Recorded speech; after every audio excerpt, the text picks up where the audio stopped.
खरं तर सुरुवात कुठून करावी हेच कळत नाहीये. माझ्या या राजकारणाची कारकीर्द खरं तर 2009 पासून सुरू झाली. राजकारण म्हणणार नाही, खरं तर समाजकारण आणि सन्माननीय राजपाल साहेबांचे विचार हे कुठेतरी माझ्या गावापर्यंत, माझ्या खेडेपाड्यात मला पोचवायचे होते. आणि ते काम मी तिकडून सुरुवात केली.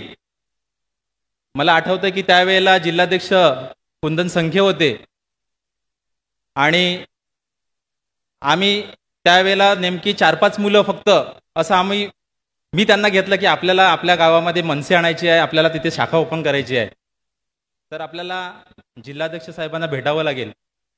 आम्ही त्यांना भेटण्याचा खूप प्रयत्न केला, पण एक जिल्हाध्यक्ष आणि आम्ही एक खेड्यापाड्यात राहणारी मुलं होती आणि इतक्या मोठ्या माणसाला भेटायचं कसं, आम्ही खूप प्रयत्न केला. म्हणजे 10-15 दिवस त्यांना त्यांच्या ऑफिसला गेले पण ते आम्हाला भेटले नाही. पण एक दिवशी साहेबांची सभा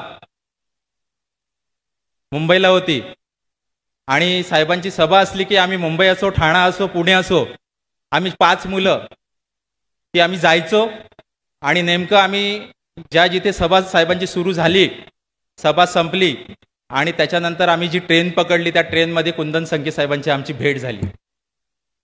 आता त्या एका सीटवर बसलेले होते, पण त्यांच्यापर्यंत पोचायचं कसं, जाऊ की नको, काय सांगू, नक्की कसं बोलायचं त्यांच्याशी. पण हिम्मत केली. साहेबांना सांगितलं, साहेब नमस्कार, मी केळव्याचा राहतो, मला शाखा ओपन करायची आहे. आणि किती लोक आहेत तुम्ही? म्हटलं आम्ही 4-5 मुलंच आहेत. ठीक आहे, तुम्ही शाखेची तयारी करा, शाखा आपण ओपन करू. आणि त्यावेळेला आम्ही शाखेची तयारी केली, शाखेची डेट ठरली कधी करायचं. आणि तुम्हाला खरंच सांगतो की जिथे आपण शाखा ओपन करायची होती तिथे शिवसेना म्हणजे बालेकिल्ला 50 वर्ष गेली तिथे त्यांची पाया रुजलेला होता. तो आपल्याला म्हणजे तिकडनं जी सुरुवात झाली, याच्या पुढचं मी तुम्हाला नंतर सांगेन, पण तिकडे आम्ही सुरुवात केली. आम्हाला तिथे शाखा ओपनिंग करायची होती, आम्हाला डेट दिली, आम्ही बोर्ड बनवले, बोर्ड लावला. दुसऱ्या दिवशी आमची शाखेचं उद्घाटन होतं. आणि तिथे शिवसेनेच्या काही लोकांनी आपले मनसेचे लावलेले झेंडे असतील, बोर्ड असतील, ते रात्री काढून टाकले. आणि दुसऱ्या दिवशी संखे साहेबांनी आम्हाला 11चा वेळ दिली होती की 11 वाजता मी येतोय. आणि आम्ही सकाळी पाहतोय तर तिथे बोर्ड नाही, आमचे झेंडे सगळे फेकून दिले होते. आता करायचं काय? मी मुलांना बोललो की तुम्ही काहीही करा, एक छोटा का ना होईना पण एक बॅनर तुम्ही आता इकडे आणून लावा, 2 झेंडे तरी लावा, कारण शाखा तर ओपनिंग करायचीच आहे. आणि त्यावेळेला म्हणजे मनसेमध्ये येण्यासाठी लोक खूप घाबरत होते की कसं आम्ही जाऊ, कारण शिवसेनेचा बालेकिल्ला आहे आणि तिथे जरी इच्छा कोणाची असेल तरी येऊ शकत नव्हते. तरी आम्ही 20-25 मुलं मी जमवली होती. आणि कुंदन संखे आले, तो छोटासा आम्ही एक बॅनर बनवला आणि तिथे लावला, त्याचं उद्घाटन केलं. आणि तुम्हाला सांगतो त्याच दिवशीपासनं जी मनसेची राजसाहेबांचे विचार आम्हाला लोकांपर्यंत पोचवायचे ते मी 5च मुलांनी ते प्रत्येक पाड्यापाड्यात जाऊन आम्ही विचार साहेबांचे पोचवत गेलो. आणि हळूहळू एक मुलं जमवत गेलो. आणि 2012 पहिली निवडणूक ग्रामपंचायतीची लागली आणि ती निवडणूक लढवायचं असं मी ठरवलं. आता निवडणूक लढवायचं म्हणजे आपल्याला उमेदवार पण लागणार. आणि उमेदवार लागणार तर उमेदवार शोधायचं ही मारामार की उमेदवार भेटत नव्हते की आम्ही कसे येऊ, कारण शिवसेना आहे समोर आणि बहुजन विकास आघाडी हे 2 पक्ष बळकट पक्ष आणि त्यांच्यासमोर आपण तर नौके होतो. काहीच आपल्याला म्हणजे त्याच्यामध्ये एक सदस्य सीट माझी स्वतःची, आणि मी सुरुवात माझी स्वतःपासूनच केली की मी स्वतः सदस्य म्हणून एक सीट माझा फॉर्म भरतो. आणि तुम्हाला सांगतो मी फॉर्म भरला, निवडणुका लागल्या आणि निवडणुकीचे निकाल आले. आणि निकाल आल्यानंतर पाहतो तर मी एकच सीट भरली होती, कारण दुसरा उमेदवारच मला मिळाले नाही. निकाल आला आणि तो निकाल होता मी एका मताने साहेब हरलो होतो, एका मताने. पण तिथे मी खचलो नाही. पुन्हा माझं काम, आमचं जे मुलांचं काम होतं, 5 मुलांचे 25 मुलं झाले होती, ते काम मी सुरुवात केली. पंचायत समितीचे इलेक्शन लागलं, पंचायत समितीला सुद्धा साहेब मी इलेक्शन लढवलं, तिथेही मी हरलो. पण तिथेही मी विचार केला की नाही, आपल्याला काहीतरी करावं लागेल. 25चे 50 लोक गेले. 2017चं इलेक्शन लागलं, ग्रामपंचायतीचं इलेक्शन लागलं आणि तिथे मात्र मी विचार केला की आता एक नाही, आता आपल्याला 4 उमेदवार तरी उभे करावे लागतील साहेब. आणि मी तिथे 4 सदस्य पदासाठी, कारण तिथे थेट सरपंच ही निवडणूक नव्हतीच, सदस्यातनं सरपंच निवडून आणायचा होता. आणि 4 सरपंच, मला असं वाटत होतं की एक तरी ॲटलिस्ट एक तरी सदस्य आपल्याला ग्रामपंचायतीला न्यायचा आहे.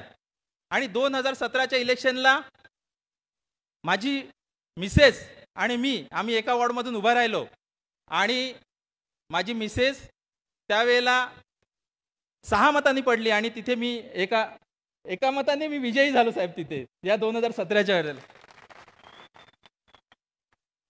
आणि हे करताना 2017 ते 2022 पर्यंत हा कालावधी होता. ह्याच्यामध्ये सदस्य असताना बऱ्याचशा लोकांपर्यंत पोहोचण्याचा प्रयत्न केला, पण समोर शिवसेनेची सत्ता होती, शिवसेनेचा सरपंच होता, त्यांचे सदस्य होते, उपसरपंच त्यांचा होता आणि तिथे काम करणं खूप कठीण होतं. आणि मी एकटा कुठेतरी असा मागे कोपऱ्यात बसलेला असायचा. आणि 2022 मध्ये आमच्याकडे झांझरोळी डॅम आहे आणि ह्या झांझरोळी डॅमचा मोठा लिकेज झाला होता. आणि हा लिकेज झाल्यामुळे जवळजवळ 17 ग्रामपंचायतीचा पाणी पुरवठा कम्प्लिटली बंद झाला होता. आणि हे करत असताना मी प्रत्येक वेळेला, म्हणजे मला 2019, माझं वाटतं 2017 की 19ला सन्माननीय अविनाश दादा यांच्याशी संपर्क झाला. दादांना मी भेटलो. दादांनी आतापर्यंत तुम्हाला खरंच सांगतो की पालघर तालुक्यामध्ये जे काय चेंजेस तुम्हाला दिसतील, ज्या काय आपल्या ग्रामपंचायती निवडून आल्यात, त्या सर्व श्रेय तर मी दादांना देईन, कारण दादामुळेच हे सगळं घडलेलं आहे. आणि ते जे डॅमचं लिकेज झालं आणि संपूर्ण पाणी बंद झालं, अशा वेळेला आमचा तो जो पट्टा आहे तो सगळा समुद्रकिनारी पट्टा आहे, बऱ्याचशा खाड्या आहेत, मिठागर आहेत, त्याच्यामुळे तिकडचे बोरवेल जे आहेत ते त्यावेळेला खारे होतात आणि विहिरीचं पाणी सुद्धा खारा होतो. अशा वेळेला 2022 मधली ही घटना तुम्हाला मी सांगतो की खरोखर त्यावेळेला इतक्या लोकांचा प्रॉब्लेम झाला होता पाण्याचा की लोक कुठून कुठून पाणी घेऊन यायचे, कोण हांडा घेऊन यायचं, कोण सायकलवर बादल्या किंवा ते ड्रम बांधून घेऊन जायचे. मग अशा वेळेला मला वाटलं की आपलं दायित्व लागतं आणि आपल्याला राजबाई साहेबांची शिकवणच आहे का कोणाला जर गरज असेल तर तिथे आपला महाराष्ट्र सैनिक तिथे पोचला पाहिजे. आणि तेच मी लक्षात घेता आम्ही जी तुम्हाला सांगतो की जी आमची 4-5 लोकांची फळी होती त्यांना मी सांगितलं की आपल्याला काहीतरी करावं लागेल. आणि आपण त्यावेळेला ती 4-5 लोकांच्या फळीला मी जवळ बोलवलं आणि त्यांना सांगितलं की आपल्याला काहीतरी आपलं एक दायित्व लागतं, एक पाण्यासारखा धर्म नाही आणि एवढी लोकांना हा प्रॉब्लेम चालू आहे. मी सुरुवातीला एक टँकर सुरू केला की आपल्या ह्या आळीमध्ये, आपल्या ह्या पाड्यामध्ये आपल्याला हा टँकर पोचवायचा आहे. सुरुवातीला एक टँकर घेतला. पहिल्या दिवशी आम्ही टँकर त्याच्यात पाणी भरलं आणि घेऊन गेलो. इतकी लोकांची मागणी वाढत गेली की 1 टँकर, नंतर मग लोकांची मागणी 2 टँकर, त्याच्यानंतर आम्हाला असे टँकर वाढवायला लागले. लोक फोन करायला लागले. आपली म्हणजे केळवा ग्रामपंचायतमध्ये तर आम्ही पाणी पुरवलाच, त्याचबरोबर ह्या तुम्हाला 19 गावं जी सांगतोय त्या 19 गावांना आम्ही ह्या पूर्ण 1.5-2 महिने आपण सातत्याने तिथे पाणी पुरवला आणि आपण तिथे लोकांना पाण्याची व्यवस्था करून दिली. ह्या वेळेला हे काम करत असताना अविनाश दादा स्वतः मला फोन केला आणि अविनाश दादांनी सांगितलं की काय झालंय नक्की, कुठला प्रॉब्लेम आहे, कसला प्रॉब्लेम आहे, तू मला तिकडचे फोटो पाठव. मी फोटो दादांना पाठवले, व्हिडिओ पाठवले, अशा अशा समस्या आहे दादा खूप. दादा इव्हन मला वाटतं त्याच दिवशी संध्याकाळचे 4 की 5 वाजले असतील, दादा तिथे पोचले जागेवर घटनास्थळी आणि तिथे काम करत असताना दादानेही खूप आम्हाला हेल्प केली, मदत केली आणि लोकांची मदत आम्हाला लाभत गेली. आमचे पालघरचे शहर अध्यक्ष सुनील राऊत असतील, जिल्हा सचिव दिनेश गवळी असतील, यांचंही खूप मार्गदर्शन आम्हाला लागत असतं. नेहमी आम्हाला सहकार्य त्यांच्या माध्यमातून मिळतं आणि आपण ते काम करत असतो. आणि 2022च्या निवडणुकीमध्ये आपण संपूर्ण सीट लढवल्या आणि आपण संपूर्ण सीटवर विजय मिळवलेला आहे त्या तिथे. आणि मी थेट सरपंच म्हणून निवडून आलो. हे सर्व राजसाहेबांच्या करिश्मेमुळेच झालेलं आहे. पुनश्च एकदा आपले सर्वांचे आभार मानतो आणि इकडेच थांबतो. जय हिंद, जय महाराष्ट्र.